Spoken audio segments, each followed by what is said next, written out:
So, good day everyone. So, we are in group 3. So, my name is Christopher Agustin Abing. And I am Elisha Kyle Galing. And I am Erica Hakot. So, we are here to discuss our assigned case study about digital weather forecasting for farmers. So, na-share overview about this case study. So, a private company introduces a mobile app providing real-time weather updates to help farmers plan their activities. So, while the app improves farming decision and reduces crop losses for some small-scale farmers in remote areas lack of smartphone to access this service, leading to unequal benefits. So, na siya questions nga akong tumagon about this overview or this case study. So, the questions number 1 is, How can real-time weather forecasting tools be made accessible to small-scale but farmers in remote areas? So, sa garagin sa mga farmers, or there are so many small farmers din sa remote areas na wala kasi na ginagamit nga smartphones, like they don't have inigid nga mga cellphones nga ginagamit. But still, ang uban is, yung mga farmers nga na sila yung mga simple na smartphones, ay hindi smartphones, mga mobile phones lang, mga simple, like mga something nga keypad, ganyan na. Then, but to help them, wala kasi sila cellphone ginagamit, diba? So, dili kasi sila ma-update sa mga weather updates, or di ka na use sa mga weather apps na di sila kasawag nga na, ito wala kasi sila ginagamit nga smartphones. So to help them, there are so many ways, or mga different ways nga pwede din masolusyonan nga paagi, like para ma-update sila sa unsay dagan silang panahon, or unsay update kung unsay na-update sa mga weathers.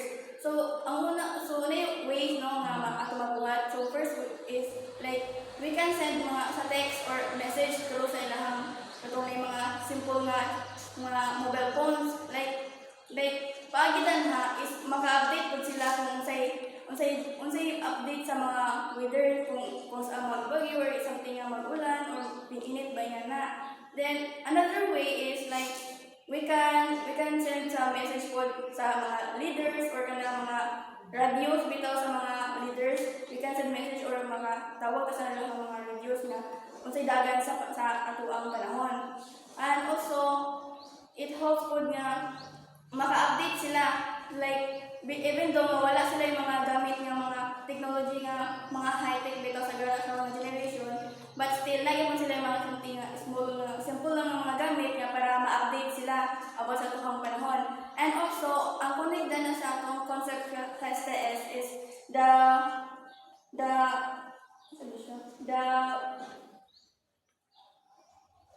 public understanding of science, because it's gina-ensure man gud nga ang katong mga farmers nga walay mga smartphones, they can understand bitaw or kanang like maka-inform gyud sila sa unsay dagan sa panahon. So manang ang concept na to is kanang public understanding of science. So mo to siya. so the questions number 2 is, what ethical consideration should guide the development of such apps to ensure inclusivity? So again, what ethical consideration should guide the development of such apps to ensure inclusivity? So, ang ethical consideration ani is for inclusivity is, so ang apps should be designed to help all farmers, dili lang kay sa katong naka-afford lang. So, ang developers ani dapat makaunang gid siya og fairness sa tanang farmers, kay para katong dili maka-afford ana is nagid gyapon sila i-access. So pwede po ang developers is makakuan po siya og option kay para sa katong walay internet access or walay phones pod kung saan nila. Then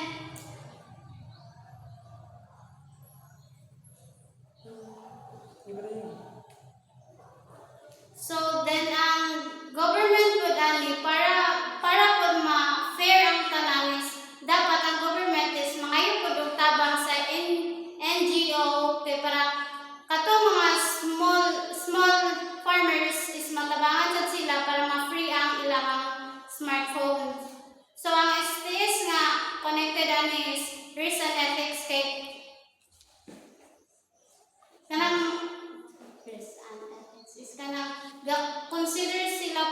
consider sila kung para kung makauna-una nga kay para pero ang tanang mula po dili lang kay katurang maka-afford para po sa katong dili maka-afford nga sa smartphone kay para maka-update po sila kung sa nagdagan sa weather. So, ano to? Oh. So we proceed to the question number 2. So, how can community-based solution address the gap in technology access? So, para masolusyonan ni Asya ang mga problema, dili lang sa in the people lang in the trabaho or the people in this community is need to bahagi na to ang kaalaman sa paggamit sa teknolohiya kay nga importante gid siya nga ang mga tao dili maignorante also sa mga farmers, sa mga trabahante or either students or faculty staff or either the workers dapat need nato sila og i-bitaw ng dagdagan nila ang mga kaalaman to use the technology. So para makabitaw ang komunidad is dili nga maignorante sila sa paggamit ng technology. So dako siya katabang sa farmers to maintain or to monitor their ilang pagbitaw ilang services sa pagpananom. So the second is na pagkaroon ng digital hub. So dako siya katabang sa mga students or the teachers or the education nga nang nang magamit siya sa pag-edukasyon dahil sa pagtrabaho din ang teknolohiya. Dili lang sa magamit siya in the gaming or in the sa dana ng unnecessary uses. So dako siya katabang sa mga trabaho gid kay with its maka-access na tayo easy na kayo maka-access sa mga information. So easy na po na maka-monitor sa mga trabaho or dali na ta maka-access sa mga kung unsay mga nahitabo karon. So nang pagbalin sa mga tao, dako siya katabang sa mga tao if we spread this learning. So dili lang kita magkuananin ang dili lang only kita maka-benefits the community. So dako siya if we spread natin siya nga learning or ng learning sa mga tao is which is dako siya katabang para sa ilaha kay ganon ang pwede sa i-orient nato sila sa paggamit sa technology dayon mag-conduct og mga programs nga kanang itong technology is not all about sa magamit siya sa trabaho kundi maka-access siya sa mga information. So dali ra kung may mga tawag is dali ra siya makatabang sa atuan. So sa pag-support sa mga local innovations, so kanang mga pagkaroon ng mga bagong mga innovations sa mga ng mga tao. So dapat suportahan nato sila sa ilang mga bagong mga technologies. So which is kana bitaw pag-monitor sa also the farmers man gid ang ato padali ng taga ay kana bitaw dili nga taga sa ng opportunity but all people nga naay trabaho dapat suportahan nato sila para ilang trabaho is sayon dili bukat dili ingon nga sa tawagan nga dili lisod. So in connection sa STS is which is all about social construction of knowledge kay ngano nang dili lang bitaw nga na construct lang ilang mga learning but nadagdagan ilang mga knowledge tungod na sa kanang pag-innovate sa mga bagong pagpapita ng tawagan ng pag-include or pag-introduce sa mga bagong mga technology diri sa ato karon kay because this generation is full of panamangad mga innovation na sa mga technology. So daghan na kay mga technology. So dako siya katabang sa mga tao dili lang sa tao but in the all around of this world. So dako siya katabang.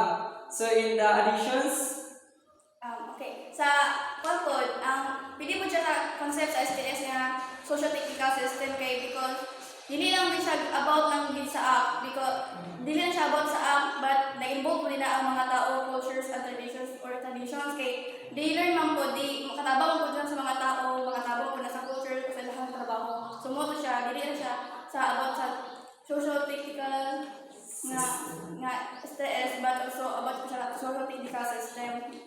So our key concept of this is all about first Social technical, the public understanding of science. Second, Resident